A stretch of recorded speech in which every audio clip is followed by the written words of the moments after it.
Need to go, not yes, no, yes, no, maybe so. I didn't test the other cameras. I suppose I should do that quick. Might be a good idea. You become Southern. That might be a good idea. I did not become Southern. I'm going to go get me good. You know what? That was what South Park did there, eh? No, it was King of the Hill there. King of the Hill, that's right, yeah. You know what? I want to go live in Texas enough as it is. I think I can get Southern. I'm going to go live in Texas. I'm from Louisiana. We wouldn't want you in Texas. You don't have enough of giddy up in your giddy up, get you. Oh my lord. You from around here, are you? Y'all not ain't y'all from around here now, you?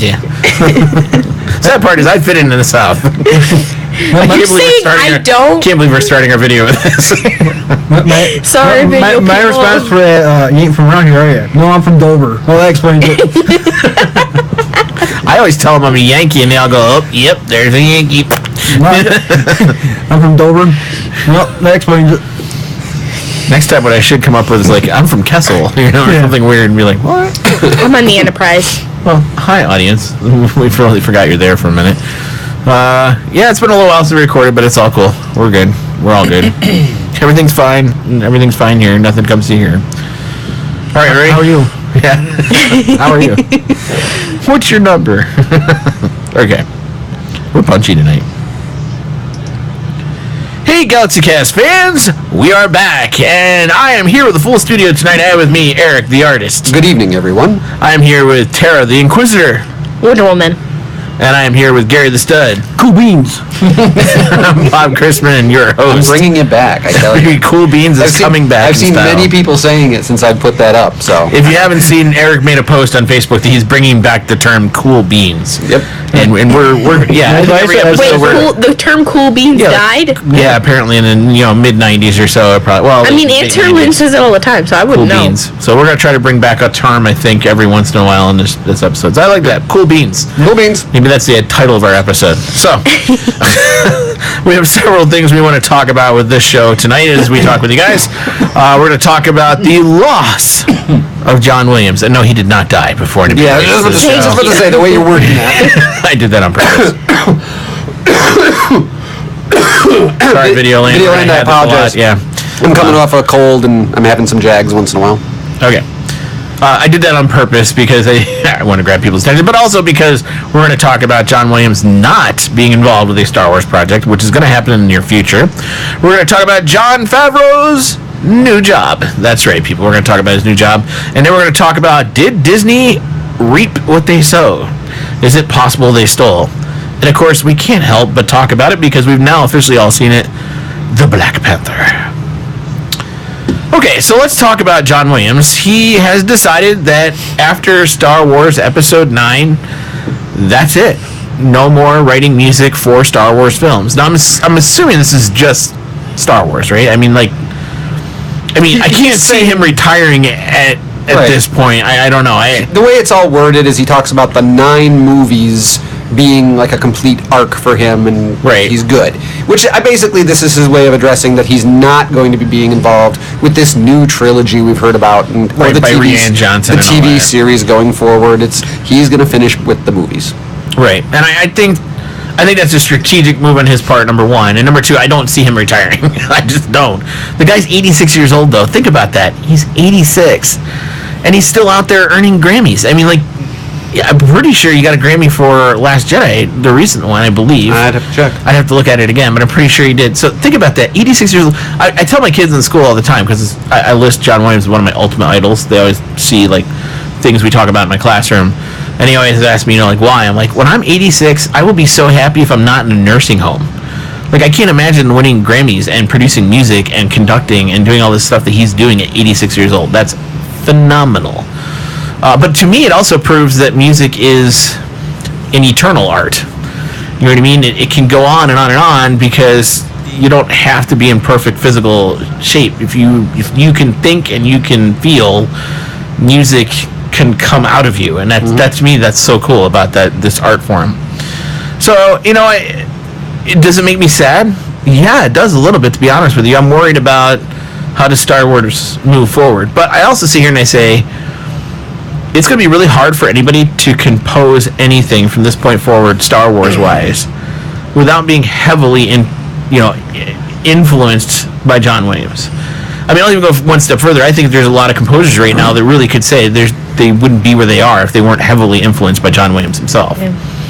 And the reality is, nobody will be able to reinvent the idea of introducing the leitmotif into a movie theater ever again. I mean, he did it. He's the guy who created it.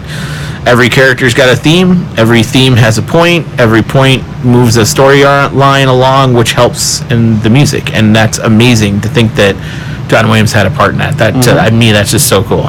So that means that in the near future, we're going to get brand new characters introduced with different themes that will be introduced that will not be composed by him. And how much will it suffer?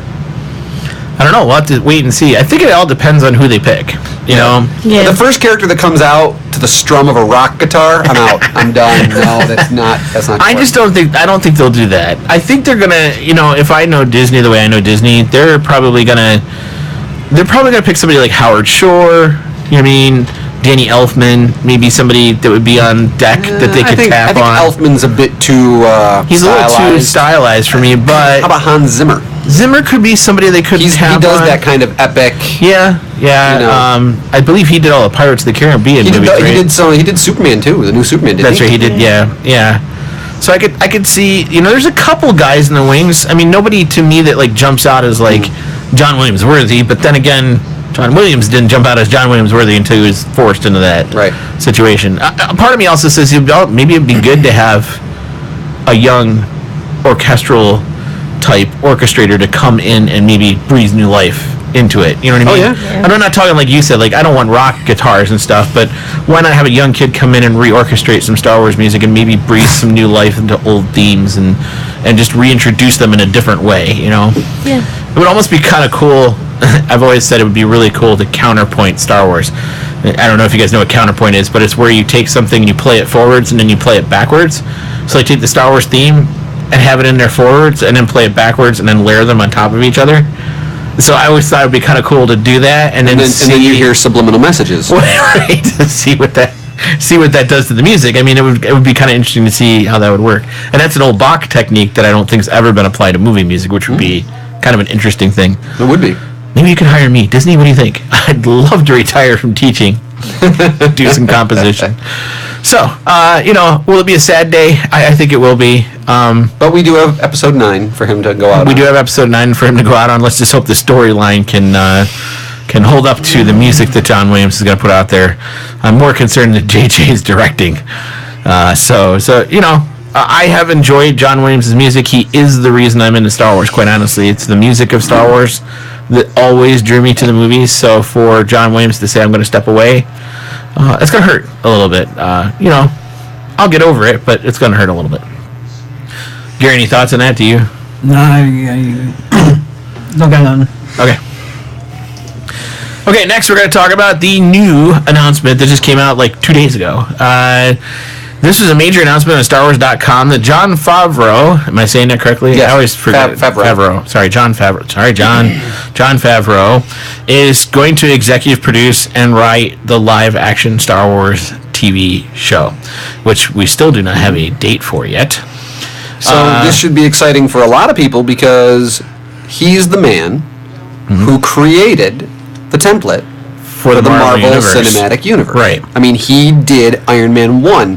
He was the person who laid down the tone, the feel, the approach, the look. He came up with a lot that they have followed along. Now, granted, they've grown exponentially from that point. Right. But they still use him a lot.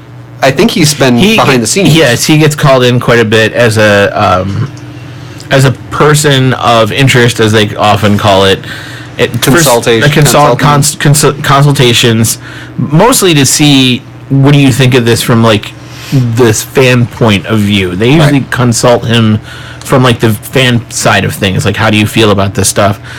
What I find interesting about Favreau was he was the one that insisted that Marvel needed to do something to interconnect the movies, and so to pick him to head up the TV series gives me a little bit of hope, because maybe Disney's finally getting that maybe they are disconnecting the movies from each other and all this stuff suddenly isn't lining up, and maybe they need to go to an expert who could say, all right, yeah, it's out there right now, but I could take some of this and I could help you line it up through a TV show and that, or something. quite frankly, is the reason why I'm happy with the choice of him, because he is that kind of forward-thinking, connect the dots type person. Correct. And he's a fan.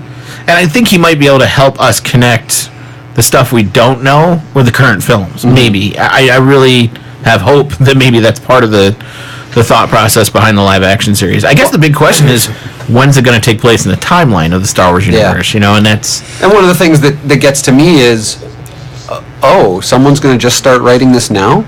yeah, I know, right? We haven't been working on this for a long period of time up to this. I thought they had stuff in the works. Well, I think they do. And I think they maybe weren't sure what they wanted to do with everything they were doing. So I think ultimately they brought Favreau in to look at it and say, hey, what do you think? And Favreau might have gone back to them and said, why don't you let me do some of this for a little bit, because it's not working the way you got it. I'm wondering if they realized it's not going to be hot. Right. So here's the interesting thing. All of this is going to come out on the Disney app that they're going to the streaming service. Do you guys think that's I mean, I'm still out there kind of going, this is kind of an all or nothing premise by Disney. Either this app is going to be amazing and everybody's going to want it, or it's going to flop. Well, here's the thing. So you're putting all your eggs in one basket. You've got like CBS doing their all access streaming, whatever, but they've got a network to back it up. Right. Disney, if you're going to have a property to launch a streaming service that people want to sign up for, you can't do much better than Star Wars. Right. Than a unique original Star Wars property you can't get anywhere else. The live action series people have been waiting for forever. If it's done with quality, it's definitely a network maker. Right. It's the big thing. And I think that it's worth the risk to them with a property of that magnitude. I think they can do it. I think the real catch would be, and this is where my brain heads, if Disney's going to do this, which, okay, throw all your eggs in one basket, but then you don't need Disney XD, ABC, I think all these other affiliates that they've got. I think those will probably go. And I think they're going to have to give them up. I think they're going to have to give them up to somebody else in order to focus on whatever this thing is. They have contracts. Those contracts will come to an expiration point at some point, and they will slowly bring back into the fold all of their properties under their Disney network, you think? Yeah, I could totally see that happening. Do you think that's a good idea? I mean, like, Disney moving towards this? I mean, pushing people to do this? I don't think so. Why not, Gary? If they're going to just baking on Star Wars, they better have a good storyline that everybody likes. Right. Not just the new generation. Everybody's got to like it. And the other thing I worry about with Star Wars, and I know there's a lot of Star Wars fans out there, but to be honest with you, there's a lot of non-Star Wars fans out there too. I mean, there are people that don't watch Star Wars. And so my question is there enough of an audience to prop up a network, I guess is the best. Well, that's what you generally they're not here. just propping it up because they are going to get all the Marvel movies. True. They're going to get maybe the Marvel. I mean, we don't know the final result of the Marvel TV shows. Right. Or they'll, any new TV shows they're going to launch in the Marvel universe, they're not going to go through Netflix or anything anymore. It's going to go through them. They, owning their entire Disney library, Marvel and Lucasfilm, they are content kings. See, to me, that's the thing that could put it over the top. If they decide to put every Disney movie they've ever created. So, like... They will. If Finding Dory and Finding Nemo and Monsters, Inc. and like when you put all these Disney movies together, even things like Beauty and the Beast, Snow White, whatever, go on that network as well as this, then yeah, they could prop up their own network and then some, because this thing could be huge just for that alone.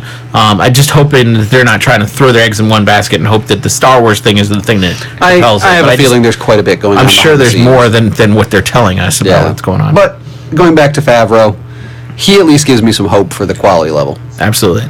You were going to say something. Okay, so I don't think that it's enough because in my opinion, they're really trying to bank on replicating Netflix. And when you get Netflix, you get so many more shows than just like a comedy, a drama, and all that. And you get movies and you get a whole bunch of cultural things on Netflix that you wouldn't get with the Disney So I see what you're saying. Like, Disney wouldn't have variety that maybe something like Netflix or Hulu could potentially. Yes. I could see that being a problem for them in the future that they're going to need to address. Yeah, but think variety. Of all of their. I mean, they have their own networks. True. Disney XD and all these things, all those shows can roll over eventually onto their network. Well, and all saying, that like, stuff will be stuff they could play. Think about the Avengers. But that would be more content for children, though, if you think about it at the end. And that's okay. I mean, that's okay. But content for everything. I want to point something out here, just a second. We watch Avengers: Secret War. We watch the Spider-Man show. You do. Okay, but adults do too. I'm telling you right now. I know you've watched some Disney XD shows, Gary. We've talked about some of the ones. Not very often. Not very often, but I mean, you watch them occasionally. You know, I know adults do. That would take away something that's on your DVR, so you probably wouldn't think about it all the time. I guess not, maybe. But the cool thing is I could actually download it and binge watch it, or, you know, use the app and binge watch it and all that, all at the same time. And then but if it's not a free app, then I don't see where it would be worth it. There will be a subscription fee, but I'll guarantee you it won't be more than Netflix currently is. I bet not. Only because they want to be competitive, you know. And that may be the only drawback for Disney's side of it is they probably will want to charge more. And they will probably lose an audience. Netflix will have to compete. They'll lose money to begin with. At first, they're going to have to in order to get the audience. But here's the problem. You got Hulu, Netflix, it's the CBS thing. Yep. HBO has their own now, or is going to be coming out with their own. Roku's got theirs. Right. You got the Amazon Fire Stick and whatever's on that. You got Google Chromecast too, Google which Chromecast, right, has its own channels and stuff on that. So you've got YouTube Red. Yeah. Right, YouTube Red. I mean, so like when you consider what's happening with streaming service, it's becoming the new TV. Oh yeah. Everybody's jumping into it, just kind of like everybody jumped into TV when it first started. And it's a matter of who shakes out in the end and who wins and who loses. See, quite honestly, I feel like it's not worth it in the end because you're just subscribing to a whole bunch of things. And I feel like eventually at some point, something's going to crack and someone's going to notice that you're spending more money on that than you would be on TV. And that's what it'll eventually come down to, is you'll have to pick and choose. Yeah. Right. Well, that's what I was getting at. But I think Disney is one of those that will be chosen. I have a feeling they might come out on top versus other people. You know, I've always said I think Hulu and some of these other companies are going to struggle to keep up. I mean, Amazon Prime is kind of a built-in thing into the Amazon service. You know, they've already got the movies, they've already got the digitized content. For them, it's not a big deal. I think Amazon Prime will survive. Hulu specializes especially in network TV. Right. And getting it very soon after its broadcast. So they've got their niche. Netflix is kind of a catch-all right now. Right. And the problem is with Netflix is they got a lot of TV on there. They've got a lot of cooking shows and nature shows, and it's like you could scroll. It's a wasteland sometimes. I'm scrolling forever, and I can't find a movie to watch. Right. Where they're hurting is in their movie content and getting like the newest movies and stuff. They don't seem to have that much anymore. So that's where I see Netflix hurting, and I can actually see Netflix taking a big hit. If people would go, well, I want my Amazon for movies, I want my Hulu for TV that's current, right, and I want Disney for some of these shows, I could see Netflix taking a hit. Yeah. Do you think this maybe spells the beginning of the end for Netflix? I mean, that's a leap. They're making their own. They are a production studio now with Stranger Things, with all the stuff. That's some decent shows. Producing, but some of their anchor shows are also Marvel products that we've said are kind of up in the air. Like when you say that Jessica Jones and Daredevil and some of these series, maybe some of those series though they got worse as the time went on. Though, in my personal opinion, I don't know. I don't agree with you there. I agree with her. Yeah. I mean, I'll agree that the Defenders series was a disappointment. It definitely was. Iron Fist was a disappointment. If you think about it, Iron Fist was the last one in that series. But Power Man, I thought was actually pretty good. I've heard Power Man was good. I heard Jessica Jones was good. Luke Cage is the only one I liked. Right. Yeah. Luke Cage, what's I'm saying? Luke Cage was good. I liked Jessica Jones. I couldn't get into it. But you had to understand Purple Man, and you had to understand the role he played in the Marvel universe. I never got to Purple Man. Yeah. See, it was just so boring. Yeah, and to me, unless you understand that character and his role in the Marvel Universe, that didn't make any sense at all. I get that, but I never got to Purple Man, though. I never got to him.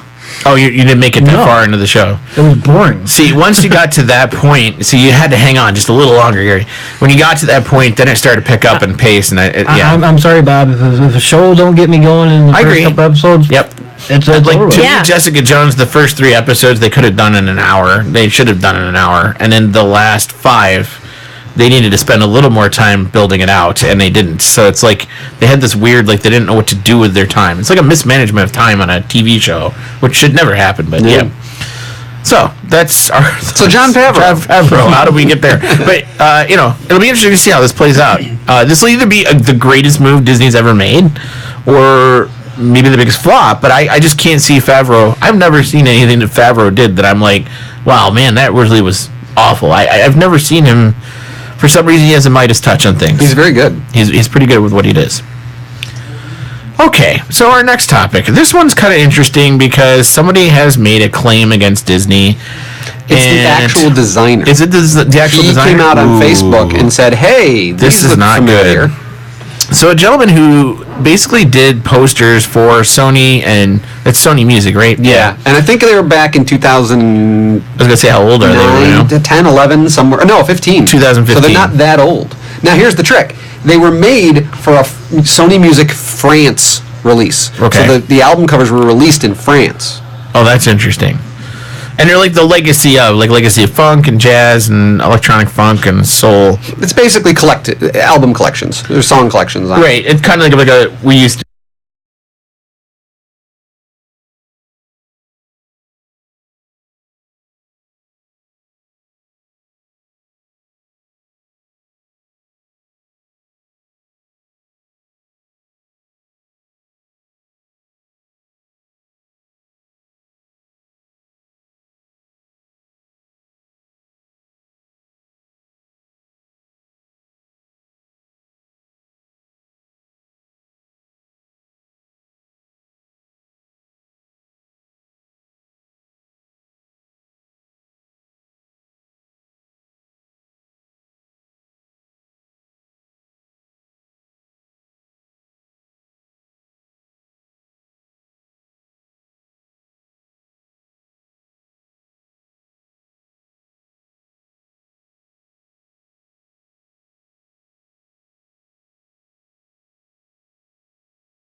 Is this right and fair? Well, no, it's completely not. I mean, it's more than an homage. It's taking an idea. Disney goes after people all the time for stealing their property, right? They do not like people stealing their property, going after their things, changing it just enough, but still calling it theirs, and Disney really goes after those people. So to me, it's very hypocritical for Disney to do that, but then do something like this, where it's like, well, the poster's almost if you put them side by side and didn't tell me any different, I would have sworn they were the same thing. Yeah. Well, there's two ways Disney's going to deal with this. One, completely ignore it. News cycle's going to pass fast. It's going to go away. They'll let the posters run out of their print run. They won't reproduce them, and they'll let it become a footnote. Two, they've already spoken to the guy and said, you're going to get compensation for this. Stop talking and let it die in the news cycle. And the guy makes some money off of it, and they... It probably won't be some money. It'll probably be a lot. It'll probably be a lot of money. And they go, we did the right thing. We compensated you, but we're not even going to have to talk about it. We're just going to let the whole thing pass. I think one of those two is already happening. And I think they'll do whatever they have to do to avoid litigation. Yeah. They won't litigate this out. This will not go to court. No. And there's no one saying they are taking litigation. I mean, the guy hasn't said I'm going to sue or anything. He could. He's been very nice about just going, hey, these are really like something I did. What does everybody think? And that's really all he's done. He didn't cease and desist. He didn't, he could have done a lot. But I guess that brings me back to my point. Is that fair? Because Disney would be very quick to go after anybody else. But is it right for somebody who's on their own to not be able to go after Disney and say, listen, that's not right? to me, but that's individuals versus corporations. That's what you're going to always run into. I was just going to say, and Disney's got these lawyers, high-powered lawyers, that if they were to go to court... In fat wallets. Right, in fat wallets. I mean, how do you fight that as an individual? You can't. God, I loved that guy, Fats Wallets. Fats Wallets. He was such a great musician. Listen to him all the time. Yeah. And when he passed away, I go, hey, I used to listen to him all the time. So, part of me says this isn't, when you look at it from an artistic standpoint of view, I feel bad for this guy because really Disney has stolen from him and there's nothing he's going to be able to do about it.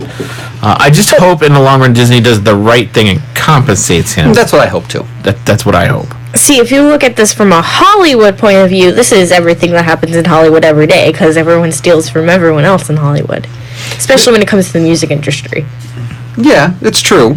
Yeah. But there's certain things where I'm going to sample your song or I'm going to give credit to the song and use the artist on my song and they get paid versus, hey, I'm going to take your song and I'm going to keep almost the exact same everything to it. I'm just going to re-release Change the lyrics, yeah. Right. And hope no one remembers your song. Yeah. And, there have been cases where that's happened. Was it Radiohead or somebody who they did that? There's a famous one where they did that song. It was a song they did and it was huge. I don't know if it was Radiohead. I can't remember now. But basically there was a band that released a song, and if I knew the name of it, everyone would know it. It's a very popular song. I can't think of it. But basically they were able to go back and play samples from a song from like 30 years ago, and my God, was it a recreation of that song. Now, did they know? Did they hear that song? Were they even aware of it? Was it subliminal? I think in the end the original artist got compensation for something that was taken, and so it does happen where they get caught. Yeah. In music industry, the backbeats get stolen all over the place. Oh, yeah. I mean, it's unbelievable how much backbeats get stolen. Well, MC Hammer did it with... Can't touch this. Yep. Yep. Because he stole Katy from Perry Super did Freak. it with Roar. Katy Perry did it with Roar. Yeah, Roar had stolen. Ice Ice Baby was Queen. Right. Yep. It was, yeah. Under pressure. Yep. So it's just, when you think about it happens in Hollywood more than we'd care to imagine. It happens in the music industry more than we care to happen.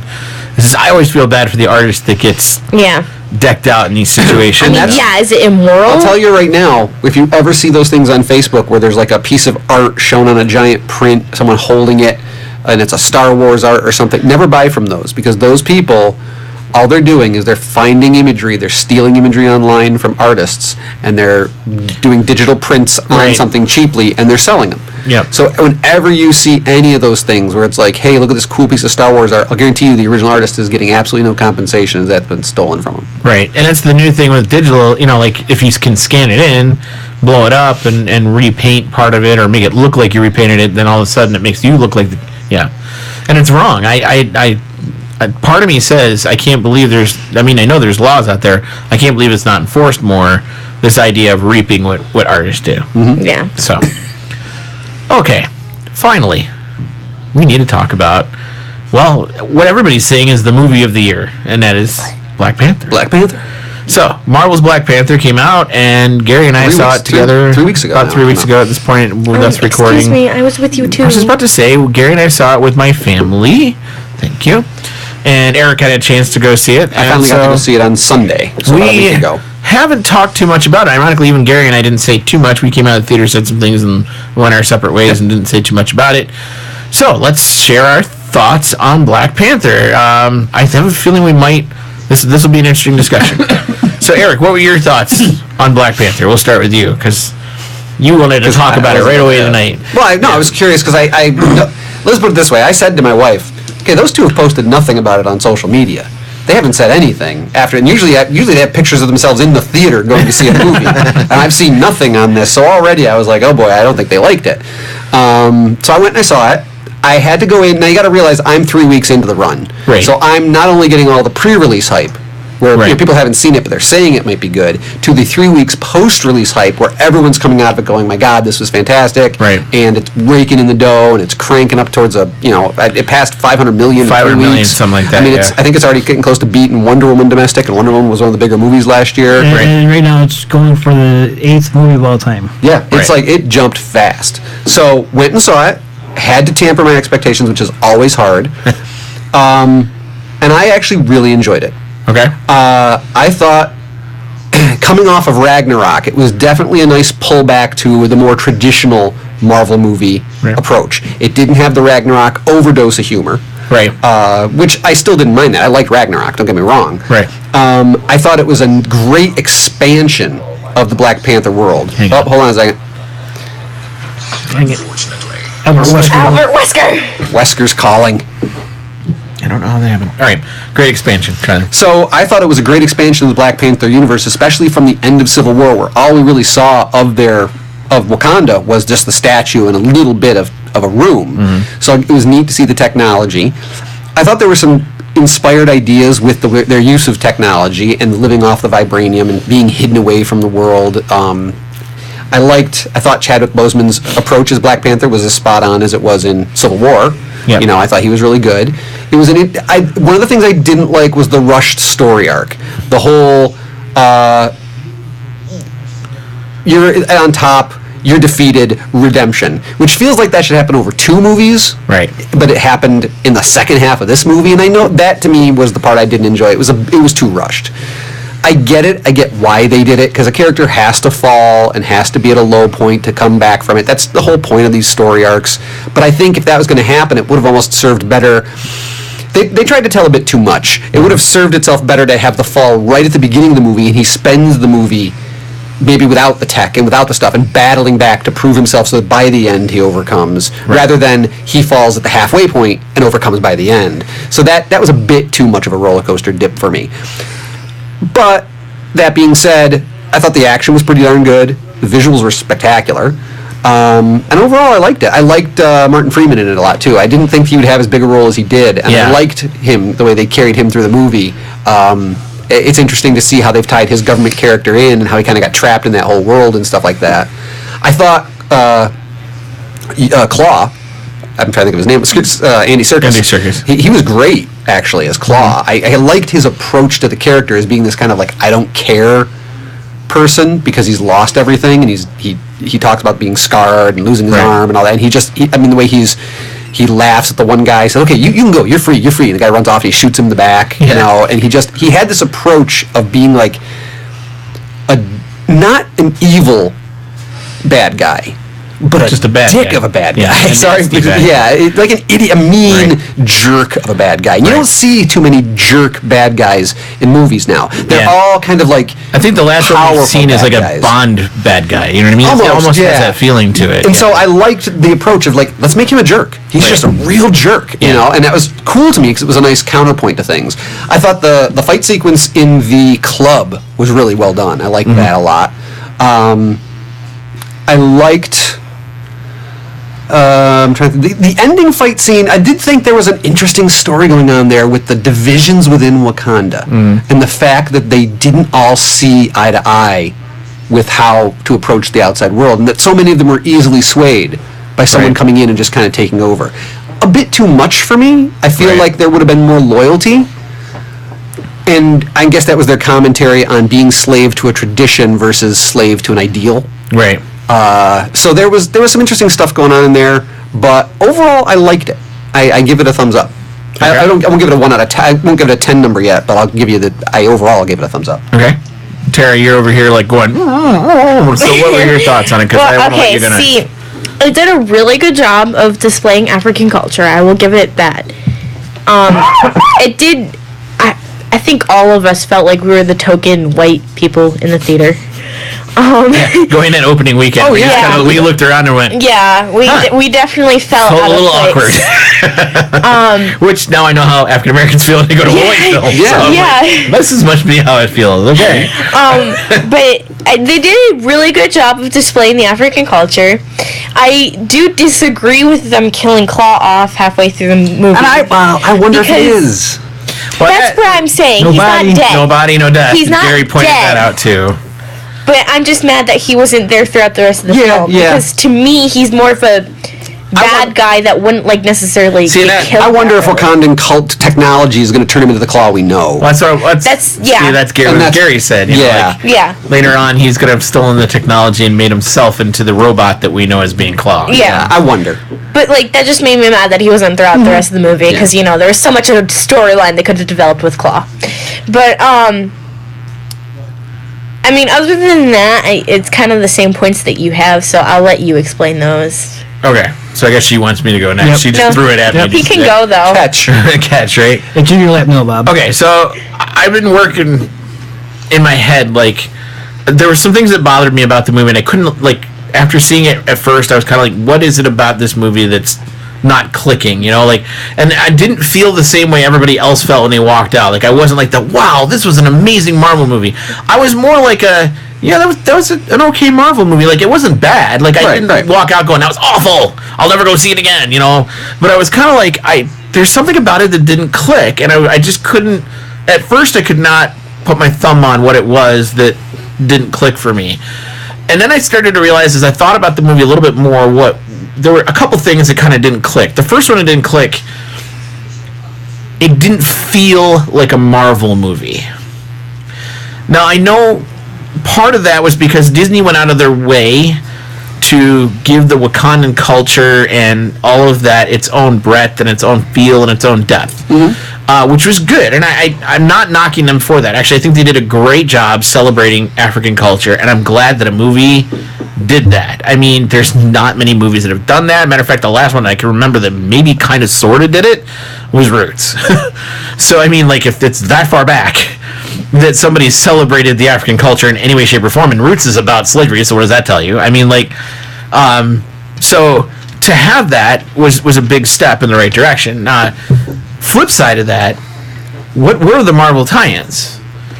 And so when you think about the Marvel tie-ins, there's not a lot. There's Claw, but again, if you'd never seen Civil War, which a lot of these people who went to see Black Panther openly admitted they'd never seen any other Marvel movie ever. So Claw's a tie-in that really is barely there. If you stayed for the extra credit scene, then you saw the White Tiger, which is Bucky. Mm-hmm. Which we all knew he was in. Which we all knew was going to happen at some point anyway, so it wasn't a surprise to me at all. So the more I thought about it, the more I thought they missed some prized opportunities to do the Marvel tie-in. They could have tied in an Agent of S.H.I.E.L.D. And I'm not mocking the role that the CIA agent played. He did a great job at it, and I'm not knocking that idea. But you could have made a tie-in that would have brought some people in really quickly. If you would have used anybody from the Agents of S.H.I.E.L.D. TV show, you could have used Coulson, you could have used May, you could have used somebody in that group as that character. Or just make the CIA agent an Agent of S.H.I.E.L.D. Even if you, like, even if he you didn't made even that have character, to have a name in the Marvel universe. right? He could have been level 3 agent of the Agent of S.H.I.E.L.D., and I would have been like, okay, now you got me into this is a Marvel movie. I feel like it's Marvel, but because they made him CIA and they tried to put that like weird government spin on that part of it, I just kind of felt like they deliberately tried to avoid part of the big part of the Marvel universe, which is how S.H.I.E.L.D. plays its role in all these things that's going on. S.H.I.E.L.D.'s this political arm that keeps messing around with things, and they missed that part. So part of me says you didn't make that Marvel tie-in. Black Panther by himself is not enough of a Marvel tie-in. He's a good character, don't get me wrong. Do I think he's going to be the future leader of the Avengers? Actually, I do. I think once Cap is gone, T'Challa's the guy. He's the leader, just like the comic books did for a long time. And then on the top of that, I'm sitting here going, well, what's the next movie? Well, it's Infinity War. And when you look at the trailers for Infinity War, Wakandans are all over that trailer. But what did we do in this movie to perpetuate that idea? Nothing. Well, the whole movie was to get you used to Wakanda so that you get what the place is like. All you had to do was imply there's an Infinity Stone somewhere. All you had to do was... Well, there's already people theorizing that has been implied. Sure, but I mean, it's not overt enough. No, do you get what I'm saying? It wasn't overt enough. There needed to be... Because here's the problem now you have going into Infinity War. And I'm just thinking about the next movie. So I'm always thinking ahead a little bit for Marvel.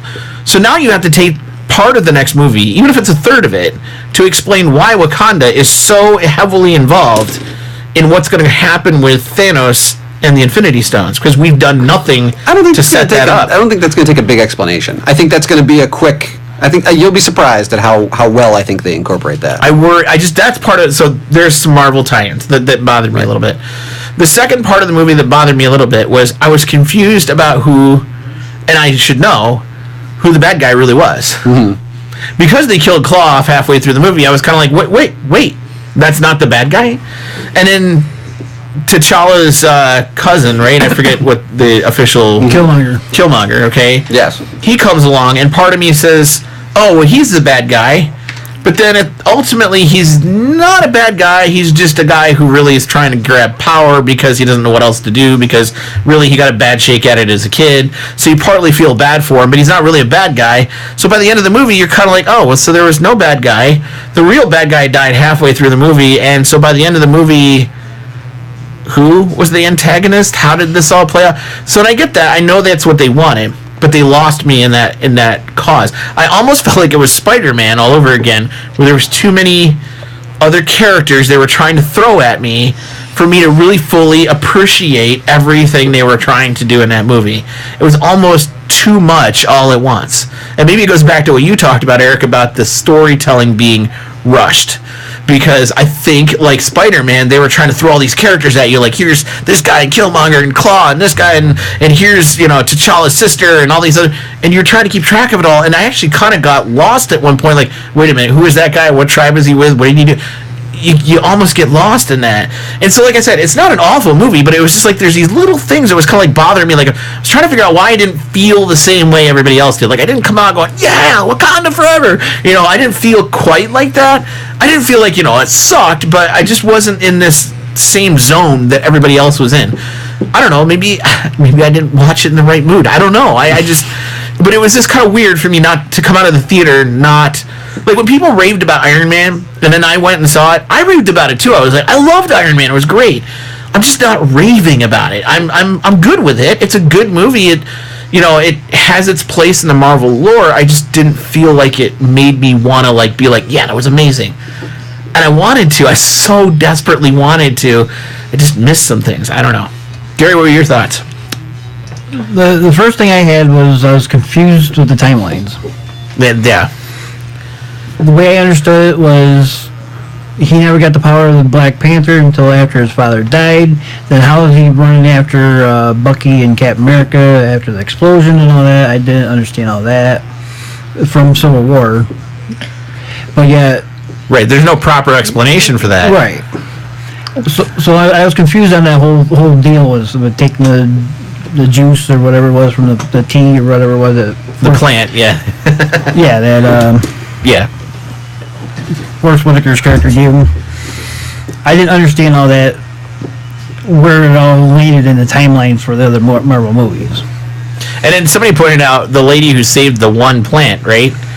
They went, but there were 12 plants there. Like, grab them all. Like, why did you only grab one? Like, why wouldn't you have grabbed 5? 1 to give to T'Challa, and then 4 more to propagate some more plants later, just in case you need them. It's kind of like, yeah, that would have been logical. Like, why did she only grab the one? There was one close to her, and he was setting the place on fire, and she grabbed what she could and got out, because if she got caught... But you know what I'm saying, right? Like, without the other plants, you can't create any more. I think all they were thinking was stopping him. Okay. Was their plan. Well, because it wasn't a plant. Okay. It was one of the Infinity Stones. Is that what it is? Yes. That's what I was... Oh, is that what the theory is? That's one of the theories. That it's under and they grow out of it. Right. That's what I'm wondering. People are saying that the Infinity Stone is under Wakanda. That's so lame if that's what it is, though. It was the whole thing that crashed that brought all the vibranium to their country. So they're saying one of the ship that crashed had an Infinity Stone in it? Is that what they're saying? The meteorite. The meteorite. Oh, the meteorite, that's right. That crashed, that brought all the vibranium, has an Infinity Stone in it, and that's why they're getting this extra thing in Wakanda. They're not just mining the vibranium, they've got this crazy thing. It's like, and it makes sense, because you're like, well, why the heck would they have a plant that grants you superpowers? Then you start thinking about it going, oh, there's something in the ground there. Okay. I'm sorry. And actually, they did explain the whole Civil War thing. He didn't have the powers, but he was training to become the Black Panther so that he could earn the powers. Well, hold on, I think you're both wrong. He had the powers.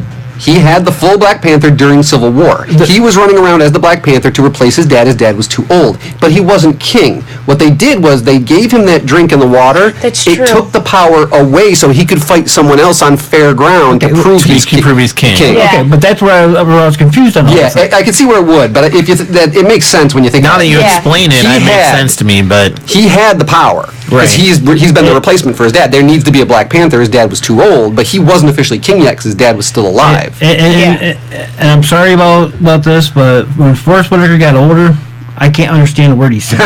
No, I agree with you. There's something about the way he was talking in this movie that made it really difficult to understand him. Just like when he was playing Saw Gerrera. Yeah. I cannot understand him. Maybe it's my hearing. I don't know. Every time he spoke, my wife actually leaned over and said, "What did he say?" And I looked at her and said, "I have no idea." Like, I really couldn't hear him and tell what he was saying. I don't know if they had I didn't have that problem. I don't know if they had poor miking on him, or maybe it's just the way he talks. I'm not sure, but I just couldn't understand what he was saying. It could be me, too. My hearing is going bad. I know that. Or we're too white, Gary. No, it's I honestly believe it's my hearing. It's possible. I feel like my hearing's going too, so maybe it is. I don't know. Anything else, Gary? But I just can't. I can never understand. I cannot understand him lately. That's all. So, but I did like the fact that the Wakandan technology fixed his lazy eye. So. What part of the movie did you like, Gary? I mean, there are a couple things I did really like, and I'll get to in a second. But my opinion, the women stole the movie. And a lot of people said that. They were great. Their fighting force was great. His sister was good. Which I saw as another detractor slightly. Just slightly. Only because it's Black Panther. He should kind of be on top. And I don't ever remember in the comics, unless you can correct me, that there was somebody underneath him providing technology to make it. So it felt very Iron Man-ish in that way.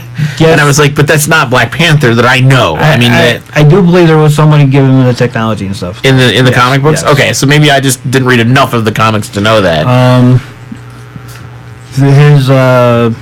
I mean, they've teched him out more than he is in the comics. Oh, absolutely. The movie is that's definitely modern take. Though. That's the cinematic approach. Yeah, they have. Even Captain America is more teched out in the movies. Right, having a magnetic shield and all that kind of stuff is just they have to do it that way. I get it.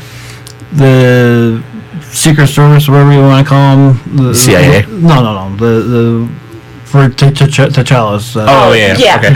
His guards there. Yeah. All right. They were at the top of the line. They're better than he is in fighting. Oh, yeah. All right, and it proved it.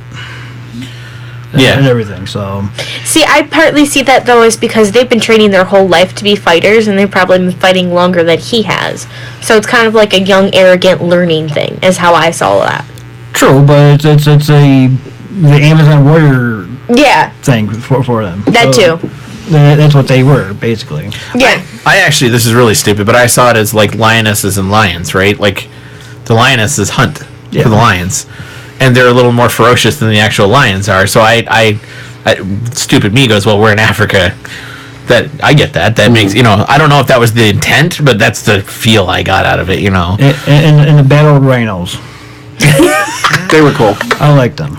They were cool, but they definitely were digital. You know what I mean? Oh, yeah. There were some moments where I'm looking at shots going, wow, that was digital. I mean, like bad Lord of the Rings digital in moments, you know. But there's enough that it didn't... No, I agree with you. Enough going on the screen that didn't matter. It didn't distract me from it. Right. Not like it distracted you. So when the gorilla guy there... the gorilla tribe was getting attacked by the rhino, and Michonne there just stepped in front of it. And stopped because that's the tribe she's from is the rhinos. So. Right. Yeah. I liked him too. I liked the whole trip up into the mountains to their culture. Yeah. I thought his throne room was awesome. Yes. I know a lot of people complained about that. I was like, well, I was like, I actually liked that more than a lot of the movie because I felt like, hey, we're finally seeing that Wakanda's not just that technological area. That there's so much more to it. They're the group that they told in the beginning story. Out of the 5 tribes, 4 of them agreed to work together, and the one went off. Right, they're the one went off. Yeah. And I love the touch at the end that not only did he come down to fight for them because he realized, it's going to affect us eventually. In the last shot, one of the last shots, when he's walking into the throne room, the guy is there. The king of the 5th tribe has been welcomed now to sit at the council and talk. They're back together, and I liked that. I thought that was a nice touch. And they didn't overplay that. He was just in the room. You had to notice it. And then you kind of sit there and go, okay, now we've healed all the wounds, and now we're getting ready for. Well, I wonder if those wounds are going to be carrying over into. I think they have to carry over. That was because that's a big rift to have. It is. People were willing to change Wakandan culture. See, now the one thing I did like, that I think a lot of people would be surprised at, I actually liked the fight scenes over the waterfall. Yes. Oh yeah, they were great. I thought having that as the. And I thought that was in the comics. Maybe I'm not. I don't remember correctly, but I didn't follow Black Panther from the beginning. I followed it like after he became an Avenger and kind of got into it from there. And I liked that scene and all the scenes they had at that waterfall section. I thought that was pretty cool. Yeah. Having them fight for the kingship, even when Killmonger fought, I liked the way they presented that. That was really kind of cool. I liked the fight that Killmonger and Black Panther had with like the monorail, basically. Oh yeah. Yeah, that was cool. I liked that fight. The monorail. Monorail. So, should we rate this one? Yeah. 0 to 10? Okay, 0 being a bother, don't bother, 10 being a must-see. So I guess we'll go in the order we... All right. So go ahead, Eric. I'm going to say, like, and I have to give it a point. I can't give it a full number. I'm going to go 7.5. Okay. I really enjoyed it, but I felt like... And I didn't have the problems you had with it feeling like disconnected from the Marvel Universe. To me, that was kind of the point, because you got to remember, they were this isolated society. I get so this was kind of the origin story of them coming into the world, and the world realizing them. And that's why it'll tie, I think, nicely into Infinity War. But that whole second half where they had to go up, down, real fast, and, you know, you had to have... It felt weird, didn't it? It was rushed. Yeah. I don't mind what the story told. I don't mind the elements they were getting at. The fact that he had to fall, that he had to be injured, that he had to come back, he had to win it back, that people would disagree with him. It just so much of it happened so fast. That was my big problem. And that's why I can't go higher to like an 8 or a 9, because that whole rushed storytelling bothered me. But other than that, I like most of the details. So I'm going to go 7.5. Tara, what would you rate this one? I would say 6. I like the visual effects. They definitely did a good job of showing the African culture. I agree with Eric. The storyline was rushed at some points, and also, in my opinion, was slow at others.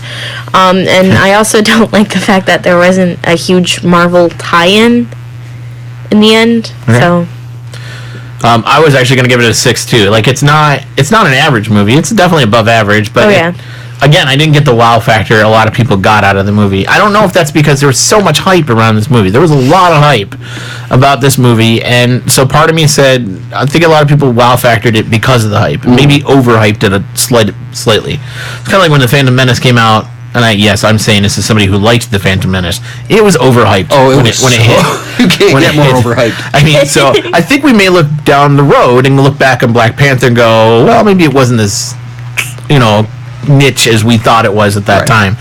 The question is going to be whether it stands up over time. I don't know. Maybe it will, maybe it won't. I'll tell you one thing is, some things, if you want a second viewing, you might think differently. One, you felt like there was no strong villain because of the way it jumped around. I had someone I read online who said after a second watch, I felt that Killmonger was way less relatable. That he did come... like the first showing, I kind of understood him. You see it again, and you see more of the detail of it, you feel like he's way less he's much more bad than he seems on first watch. And maybe that's a problem too. I'm not quite sure what struck me that way. Yeah.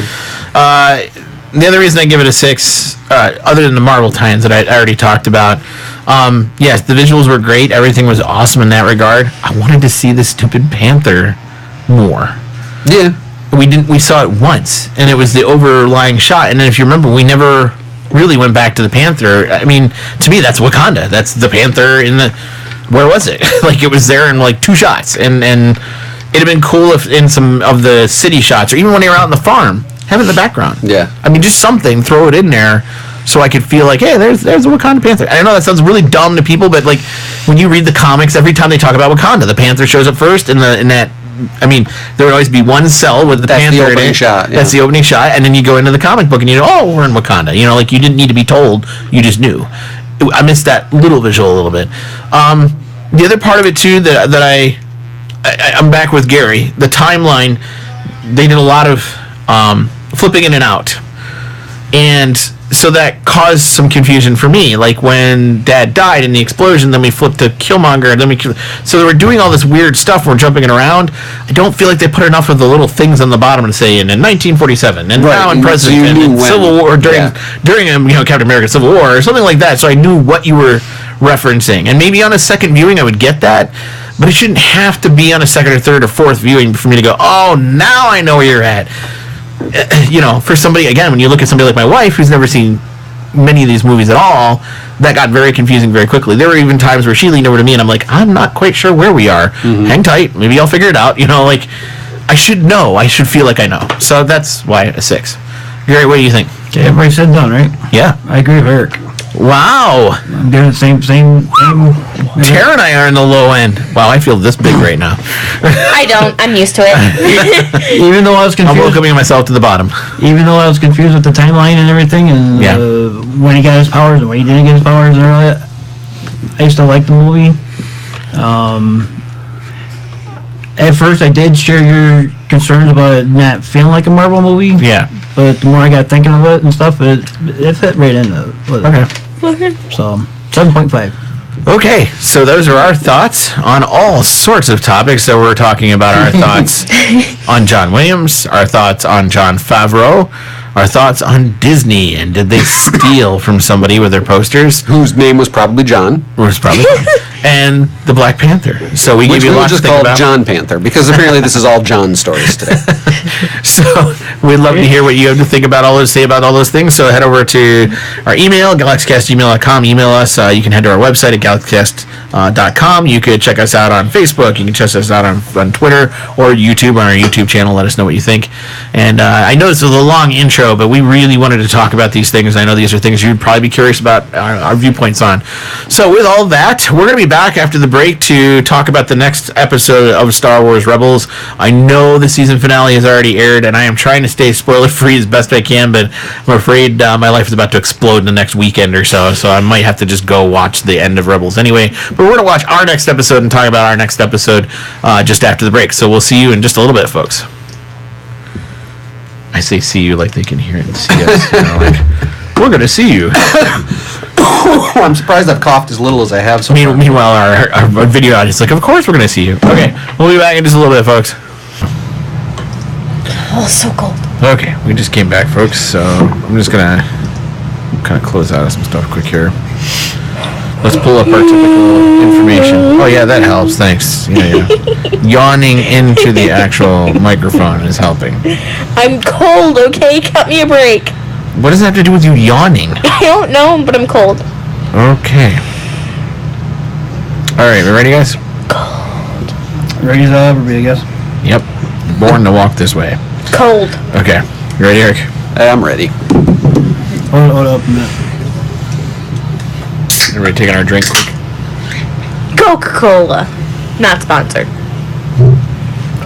Yep, now I have to edit that part out because we can't be sponsored by anybody. I said not sponsored. Okay. You ready? 3. Shit. I'm going to stop and delete that. Damn you. I haven't said it in like months. So say it at the end. Hold on, this one's... I was going to say, should I let that one go a little? There we go, I feel it clear. Cool. You good? Yeah, I'm good. Okay. 3. Now say it. 3. Welcome back to this episode of the GalaxyCast as we talk about our latest episode. Take 2. As we mumble about our latest episode. Ladies and gentlemen, lead them.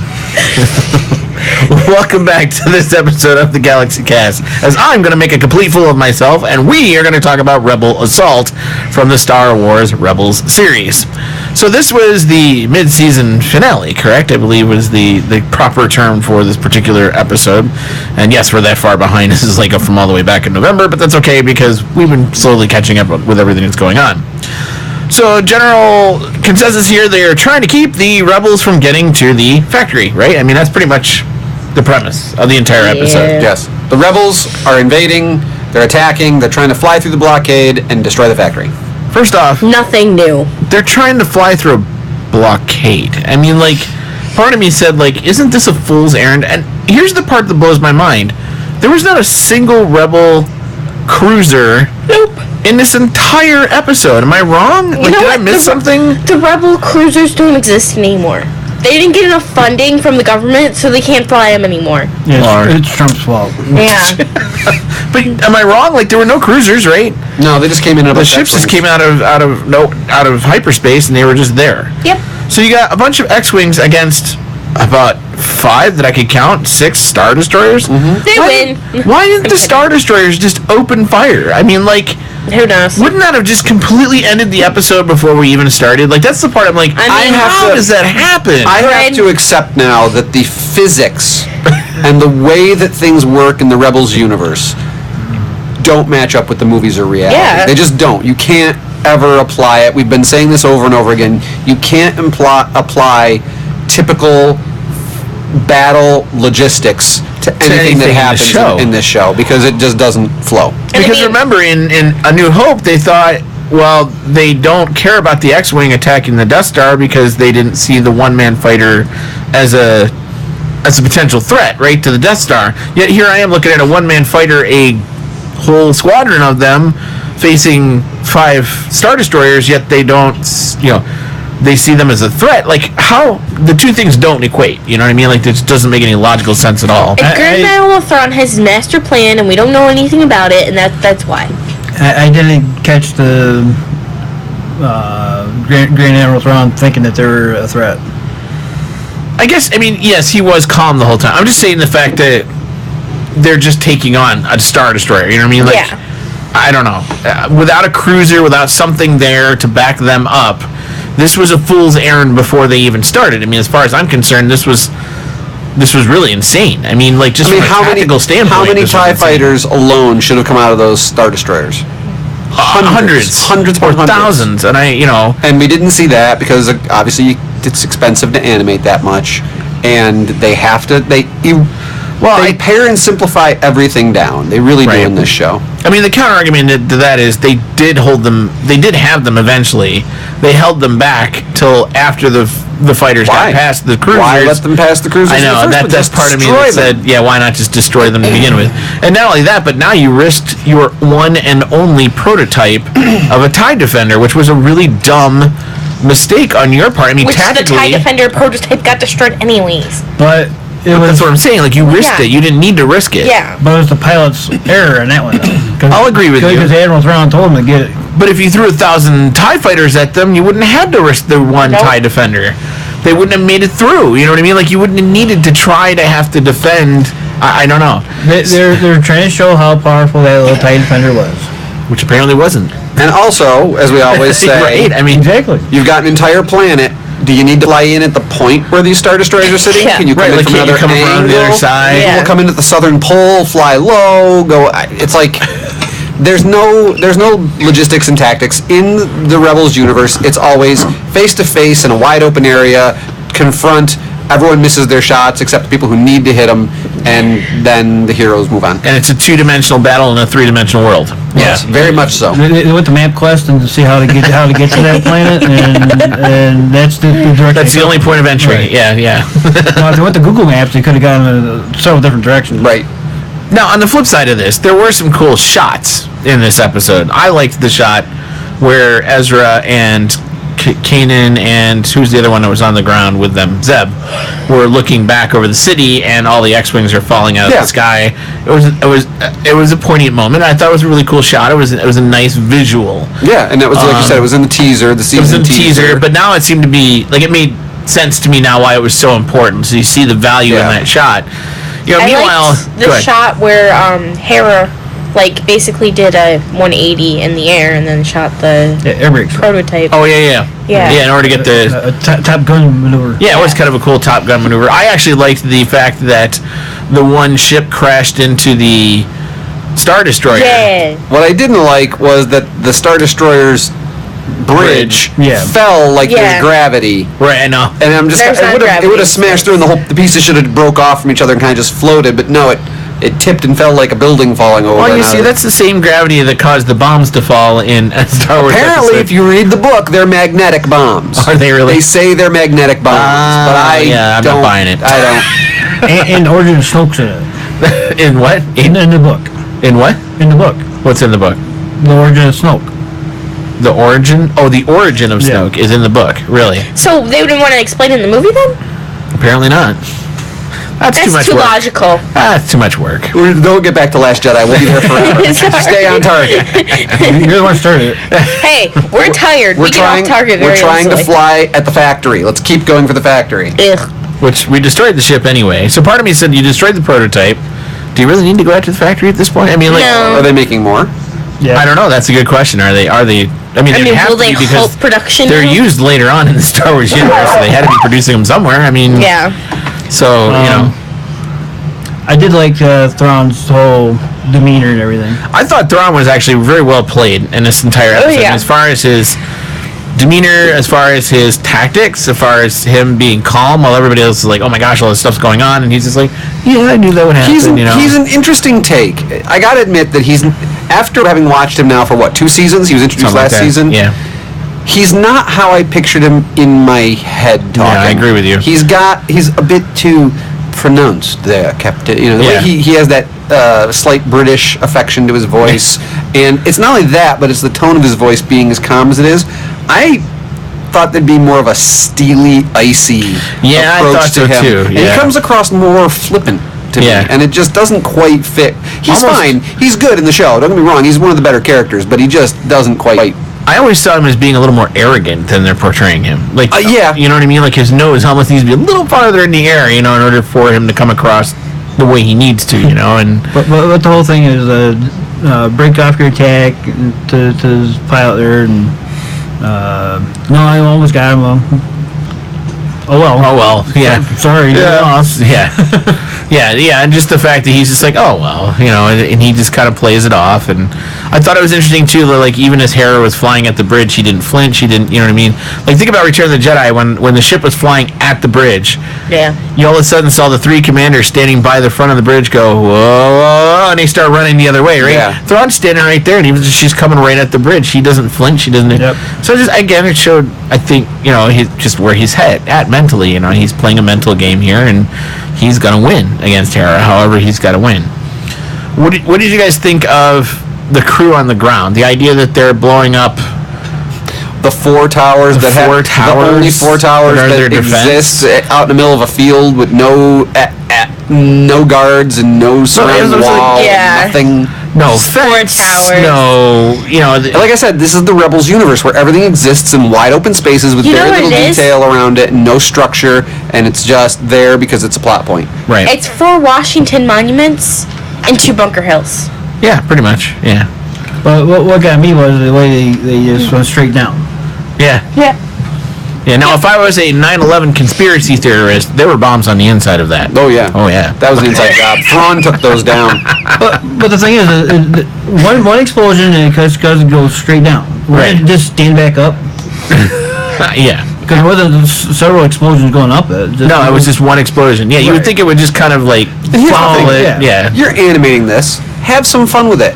Blow one up, it falls over while it's still shooting. It hits the ground. The shots go off in different directions as the turret breaks apart. Do something Or have one explode as it's shooting. It shoots the next one. It explodes as it hits the next one. It shoots the next one. You know what I mean? Like, you can domino effect this thing. Have some fun with it. Right. But no, you had to do a lame, like, I don't know. I just... just have one just topple over instead of just going straight. And seriously, protecting the factory, those are the 4 guns. That's it. That's all they've got. That's what we got. That's all they need. 4 towers. That's all they need, because all the rebels came in with X-Wings. They're French. We don't need security guards. Just imagine the line. You know what happened? All the security guards got laid off. There you go. Well, they became unionized and they had to take Yeah, that too. Yeah. They went on strike. They're being manned by Gungans. Misa, no liking this. So I agree with that. The wide open space, the fact that even towards the end of the episode, as Kanan is driving again through the city in the open streets out in the middle of nowhere. He's on that one highway that goes out in the middle of the fields. Middle of nowhere. Yeah. And we don't see him at all. I mean, I'm talking about from an Imperial standpoint. I mean, are you kidding me? Nah. We don't want to pay guards. Ships flying all over the city, and nobody recognizes there's a... What's great is when you only have one major highway system going in and out of a city, it's really easy to staff that with guards. Right, and choke point the thing. That's the road people are going to use. Right? Like, I don't get... They took every available personnel and put them all in TIE fighters to defend the planet. Yeah, I guess. That's what they did. Because that's where Bob was complaining about. There's no TIE fighters in space, because they're all on the planet. Yeah, there you go. I and all the TIE fighters were on the planet. Right. We just can't shoot to save our soul. And it took everybody to fly one of them. Yeah. That is so sad. So I'm sorry. It's just like... So how about inside the city? The battle inside the city of Hera trying to get to a sewer grate in order to escape. Mm-hmm. I mean, first off, was that a crazy storyline? I mean, I thought that was a little, like, far-fetched, like, who cares kind of almost storyline. Like, well, that's the only way they were able to escape before is through the sewers. Right, I get that, but I mean, part of me said, I don't know. It just didn't seem that important, you know what I mean? Like, other than Hera is going to get captured, which we could have done that a completely different way. And I don't know. Did this? That could have been previously on Rebels. Hera got captured. Right. They stretched out the whole episode to filler, to just okay, it's a big long chase, but the tension, there was no tension. You know, it's like I pretty much knew she was probably gonna be captured by the end of the episode. Yeah. And that poor astromech droid that was defending this pilot. He gets killed or gets shot up and all that. And what do? They take his radar dish off and give it to Chopper. Yeah. He might be okay. He might still be able to call for help. So let's take the one thing he could use to call for help and really just have him suffer here. Yep, okay. Yeah. But they got this armored transporter thing. Why don't they just throw it in that and take that away? You know. Well, I was thinking, like, you made a valid point. Too logical. Rook's right there, right? And you're like, jump in the transport and drive away. But no, they had to try to run away. Yeah. And you've got a transport sitting right in front of you. You could have jumped in and tried to drive away. Too logical, because you know what? You're armored. You're armored, and you got guns. The stormtrooper who was on Facebook earlier was going to wake up and hit you in the head. Yeah. When he was on Empire Book. Yeah. It really is. The only way I can describe Rebels is it's written by a very inexperienced kid who thinks they know what action scenes and what a action movie should be. So it's all these very surface, very base ideas of a chase scene or of an action scene, and don't understand any sort of military tactic at all whatsoever. So Austin wrote it. Yeah. Not even military tactic, but logic. Logical tactic. Yeah. Jump in a vehicle rather than run on foot. Right. Don't stand around and walk slowly somewhere. Run somewhere. It's like it doesn't hide behind a crate, and the stormtrooper doesn't peer around the edge of the crate. He walks facing the wrong direction, so you can jump up behind him and choke him out. It's like all these things that are happening. Or a stormtrooper that stands up to shoot Hera and doesn't hear the astromech droid flying up behind him to hit him in the head. Yeah. Okay, why would the walker step off the sword? Yeah. I'm sure I'm sure they told him, whatever you do, don't step off this grate. And what does he do the first second he gets a chance? He steps off the grate. Right. Or the amazing rebel pilot who can dodge laser blast. Yeah. He literally ducked left, ducked right. He took the red pill, not the blue pill. Whoa. Cool beans. Maybe he's cool beans. That's what he said. Cool beans, man. 3. Maybe he's got some force powers we didn't know about. Maybe he's the future. He's the kid that picked the broom up. That doesn't be too old. This is 30 years before that. Well, it doesn't matter. It's okay. No. Yeah, everything's messed up in the Marvel. Marvel Universe? Marvel Universe, all right. Yeah. Well, now we're really crossing streams. Cool beans. Cool beans. Same franchise, Disney. We're good. So it just disappoints me because you can't watch these shows for what could be intrinsic value, crafty filming. I remember how we were noting that there were these amazing sequences and shots being done at the end of Clone Wars during, especially some of those extra episodes. The visuals, the lighting, the approach to how they were doing things. I was like, these are cool. Right. And now it's so far in between that we get a moment like that. It's like they're really lazy right now. I mean, it's just very lazy, and it's like depressing how lazy they've gotten all of a sudden. I wonder how many times, if you read these scripts and counted out the words, how many times does it say, so-and-so runs away? Because that seems to be like 90% of their tactic is, let's run somewhere. Run, we gotta run. And run. Shoot, and then run. Shoot, and run. Right. Oh, I know what it is. It's the Seagulls song. Run, run. You got a backpack while you run. Yeah, there it is. That's where it is. Yep. Seagulls wrote the whole season of Star Wars Rebels. We figured it out, people. That's where we've been wrong all this time. So we should be thinking like that song. So I guess, I think we've pretty much nailed everything here that we can talk about. Let's see. So Kanan goes back. We didn't talk about him almost hitting the imaginary wolf. I'm not even sure what to think of the wolves in this episode. I don't know. They're stupid and dumb. They just show up. Here's the thing. I feel like the wolves are... Well, we want to seem deep and mystical, so there's a wolf in the middle of the road, and it's got a message for him. What does it mean? And the message is, Doom.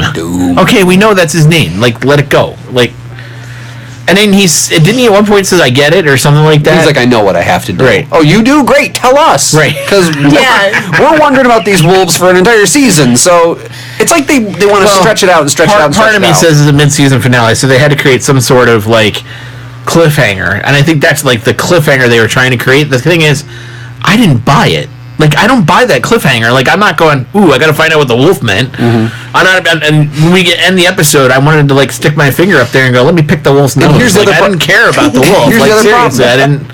The wolves, the usage of the wolves, the usage of the mysticness of things, they haven't set up any ground rules for it. No. So now it's a carte blanche, we gotta get ourselves out of something, throw the wolf in. It can just appear there now because it's okay, we can do that. Just it can show up and it can just answer things or give hints. It's a sonic screwdriver. Yeah, it really is the sonic screwdriver. It's their droids. It's just too much. Here, Wolfie sonic screwdriver. It's their droids.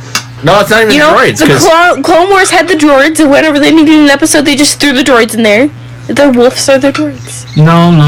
I disagree. I actually am curious about the wolves. I was absolutely no interest in the droids whatsoever.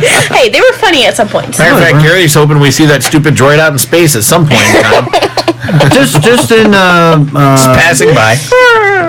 Whatever the last movie that comes out, you know, just have the Millennium Falcon flying and have a droid just bounce off of it. Yeah, you know, in hyperspace. That'd be awesome. I agree with you. Just to make the reference that the droid was out there all that time and it's now gone. You know, so I guess I don't know what else to say. Hera's captured. I mean, the whole episode is they try to bomb a factory. They get blown out of the sky. They fail miserably. Hera tries to escape the city. Her partner and Chopper escape. She gets caught by one of those, whatever they're called. I can't remember the names of the Nogri. The Nogri.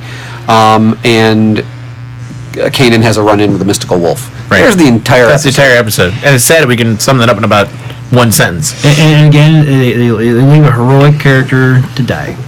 Just like the alien pilot. The Queen of Spiders? The Queen of the Spiders, yeah. He's still waiting for that character to come back. So, you know, Eric summed it up. I don't know what else to say. So we're going to rate this one, I guess, and give your thoughts, I guess, as best you can about it. 0 being a don't bother, 10 being a must-see. Anybody want to go first, or should I go first this time? Okay, 3, Eric. Wow, that was pretty quick. And this is why. Because I always say, okay, here's my criteria. Is it a must-see? Does it connect the last one to the next one? Is there important plot points we needed to see? There was not a single important plot point in this that couldn't be summed up in a 5-minute scene. Right. The entire episode could have been an attack with a crash and someone being captured. Right. I mean, they padded that out to a 28-whatever-minute episode of just boringness and predictability and bad blocking and timing and story beats that are just convenient for them to throw in. Maybe it's all heading somewhere. Those of you who've seen the finale, maybe it's awesome. Maybe great things happen. I don't know, but right now it just doesn't feel like I'm that. not excited to see it. I'm kind of like, well, I can't wait till these last 6 episodes are done, so I'm finished. And that's a horrible place to be. So for me, for me right now, I'm at 3. Okay. I guess I'll go next. I was actually going to give it a 4. Didn't think I'd be over you, but yeah, it's not a must-see. That's why it's under a 5. There's some, like I said, there's some cool shots occasionally with the fighters coming out of the sky. I thought a couple of the attacks, the space battle parts of it were okay. They blew all their energy in the first 5 minutes. Yeah, I agree with you. Like there were some cool moments there, but that was about all we got out of that. There were even some awkward moments where it felt like the ship in front was moving, but the ships behind were stationary, so I think rotating in a weird way. Rotating in a weird way. So it's almost like they tried to play with camera angles to make it look like they were flying and moving, but maybe they foobarred that part up, or like the computer misangled it. I'm not sure what happened there, but something weird happened. And if I can catch that, I'm not a cinematographer. I can only imagine somebody with Austin would rip that apart. I'm sure. I think what happened was they never made the 2 TIE fighters behind the Defender moving at all. Right. So that gave the stationary look to them, and therefore the Defender looked like it was rotating. Right. So there were some weird shots like that. I think both pilots just agreed at the same time and said, "Let's try rotating. That's a good trick." Let's try air brake. That's a good trick. So yeah, old Bugs Bunny cartoon. Remember this? Yeah. And so I just. the storyline was just so bland and blah and boring, and like you could have even played up the love story between Hera and Kanan, and you didn't even do that. So I don't know. It just felt like it was lacking in a lot of things. And again, if this was a mid-season finale, if I'd have been watching this live, I would have been really disappointed. Like, that's it? That's all you got for me? I don't know if I would have come back at the mid-season and watched the rest of it if we weren't doing a podcast about it. Here's the other thing. They see the ships crashing. It's supposed to be this big dramatic moment. All right, we got to go. Yep. Let's walk away. At least have Kanan be like, I can sense she's still alive. Right. Some sort of connection. We didn't even get that. He just is like, I'm going to walk away with you, and then I'll change my mind. He lost his or even force just powers. doing the really ridiculous thing of like running at them going, no, screaming or something. Pull the Anakin out, you know? I mean, like... Get some energy. Get some emotion. Something. I don't know. It just wasn't there. Gary, what would you rate this one? I'm with Eric. A 3. 3. Just a 3, not a 3. No, just a 3. Not even an energetic. They don't get an energetic. Ouch. Okay. And like Eric said, they blew their whole budget in the first 5 minutes of it. Which wasn't even great. Right. But still, it was the budget just Thrawn. Right. Yeah. Right. Governor Price was pretty good in it too. Wasn't bad. Yeah. And especially when she shot her, like Best part. at the end. That was like my favorite moment. Oh, good to see you.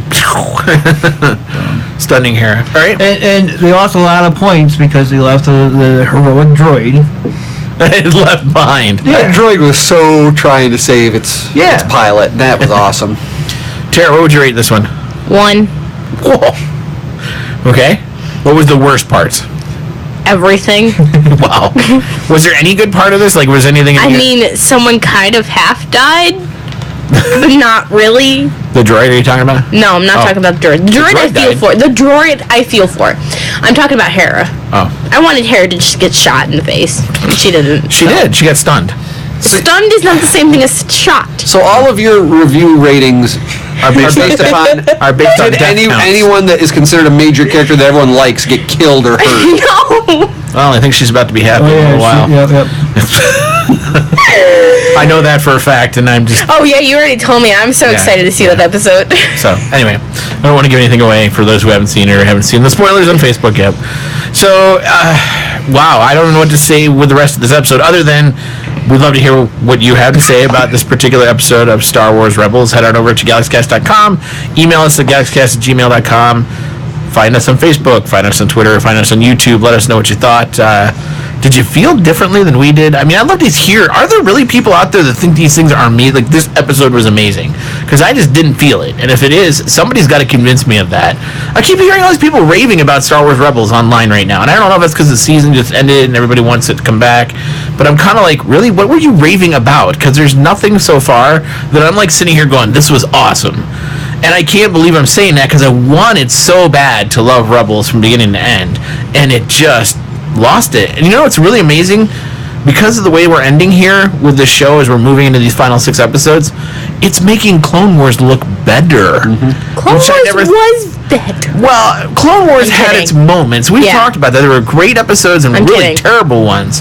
But it's actually making the terrible ones actually look a little bit better compared to these episodes. They had the benefit of, characters from the major motion picture as being to help them out as bolster. Being major characters. But they've tried that in this show too. They've had Lando, they've had Leia. Yeah, but only as bit parts. It's never been like the main characters in the Rebel ship are Obi-Wan and Anakin and we don't have that. This show has been on for like 5 seasons now or something like that. 4.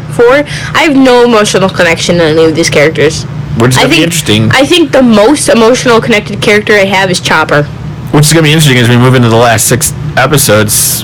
Will it matter? I don't know. I don't know if that'll matter. Okay, so those were our thoughts, and we'd love to hear from you. And as we like to say here in the Star Production Studios, may the Force be with those who listen. To Shatterpoints. And Dillian. 3. That's 3.